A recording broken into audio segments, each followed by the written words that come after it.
Happy Sunday. We are here live in Las Vegas. We're back at home. We're going to talk about where to place your short box on your reformer because we've had a lot of amazing questions. So I'm going to get to that in just a little bit. First of all, I just want to say to all of you who joined us on the tour, thank you so much. It was absolutely incredible.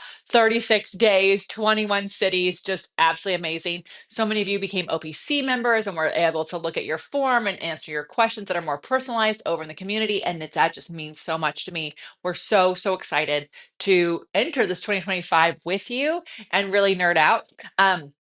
I think we'll have to do some more live videos answering some of your questions about that have come up on Instagram as well, because I had some really interesting questions pop up when I posted yesterday about, Friday, about a wanted chair placement for fun size people. So, but it is easier when they're here on YouTube for us to do that. So I want to talk about the box on the reformer and where to place it so that you are getting the most out of your practice. Okay. So while I was on tour, so one, we've had this question many months ago. I just wasn't at home to be able to do it.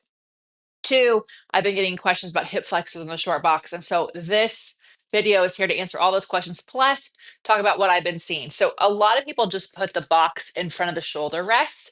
And the issue with everyone doing it there is it might not be the right place for you. So for example, I am tall, but I'm not the tallest person in the world. And most people are around 5'7", 5'8", 5'9".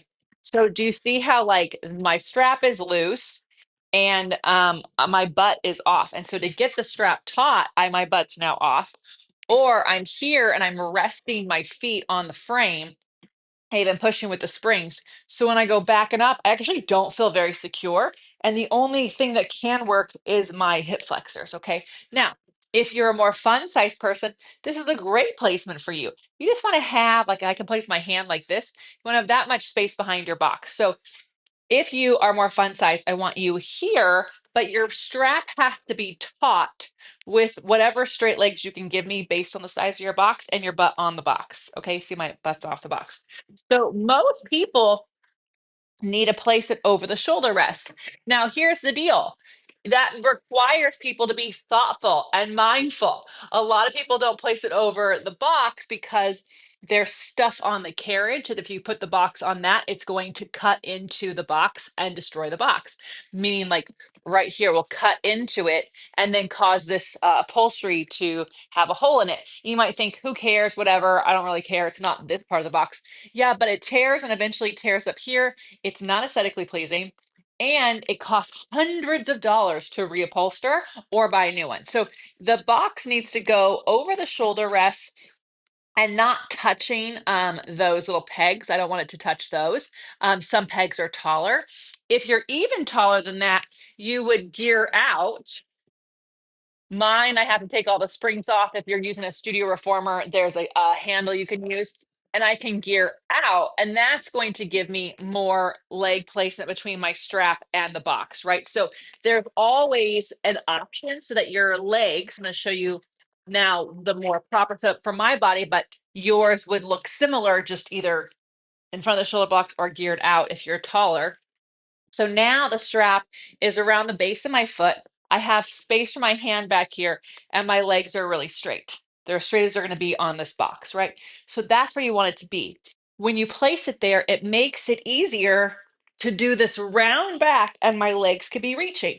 It makes it easy for me to do a flat back, and my legs are reaching. I'm not in fear of slipping out of the strap or kind of having to lean back to get the strap to work. The strap is already working, and that's what we want so that we can actually focus on the correct exercise. When you do side sit-ups, that also allows your leg to be straight. So you don't have to like slide off the box more or turn. And so when you're doing your side sit-ups, then you can stack your hips. Notice how my knee is in line with my hip. It's not off to the side. So I can stack my hips and I can stand, and my straight leg is pushing into the strap. So that's what you want. That's what we're looking for. Brad is smiling behind the camera. So he looks so beautiful. Uh, Thank you. Oh, he said I look beautiful. That's what he was thinking. I did put my makeup on for all of you this morning. So every Sunday it goes on just for these live videos. So my hope with this information about where to place the box is that it allows you, the viewer to have some agency in how you set yourself up. So if you are going to a class and you are taller and you are putting your box in front, wondering what is going on and you hate your short box, put it over. Sometimes teachers don't know where it needs to go. They weren't trained that way. Unfortunately, today, teachers are trained as quickly as possible so that they can have more teachers for everyone. And they're not always understanding where the box goes and why it goes there. And it takes them a few years of teaching to understand that, right? So know that you want to have the straightest legs with the strap around the base of your ankle and your booty on the box, okay? If you need to take it longer or further, you should gear out. If the student doesn't let you gear out, then put the box further back here on the frame. It will be fine. It's going to balance really, really well. Obviously, different reformers have different frames back here, so you do need to be mindful of that. You want to make sure that there's enough width to support you, and all of those things. The other thing that you're going to have to see, you can see that my box is quite short, or what would you call this? A height, Brad? This is a height, right? So it is quite short.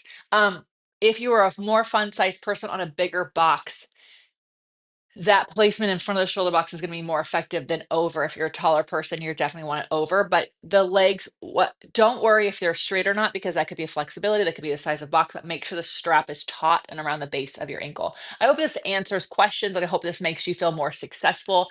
If by changing the place in the box, you start to have questions about how the short box works in your body, what I want you to do is ask me questions. But really, what I want you to do is be an OPC member so you can actually film yourself doing your short box routine. And I can then give you personalized feedback on where the placement of your box goes, where the strap is going to go, what you should be thinking about when it comes to the exercise, because all of our bodies are different. And so there is like the guidelines, and then there's what's going on in your body with where you are with your practice. So you can go to onlinepilatesclasses.com/YouTube to join us on a trial membership. Do we have a question, babe? Oh, thanks, Beth. Thanks for being here. Hi, pie and lattes. Well, you're so cute. Okay, anything else from our audience today, babe? Okay, well, you guys are so wonderful and so kind to us. Please check on your friends and family in Los Angeles, make sure that they are okay. And please, please, please make sure that you are doing research on places where you're going to donate and things like that, so they go to the people that you're hoping them to go to.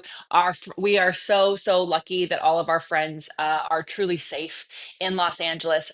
Where we lived is still there, but where we do our life has definitely changed forever. And so, as Angelina lovers, our hearts are broken, and we're looking at what we can do to support the people that are still there. And so please stay tuned, but check on your friends and family. It does mean a lot to them to hear that they're loved. And make sure that you are taking care of your body. When things like this are going on, you can feel very, very helpless. I can tell you right now, if you are not taking care of yourself, you don't have the energy, strength, and stamina, you're no good to anybody. So self-care is not selfish care. And if you need accountability with that at OPC, that is what we pride ourselves on, even if it's 5 minutes. Thank you so much. We'll be back live next Sunday. We'll be on the road, but we'll be back live to answer your questions. Have an amazing day.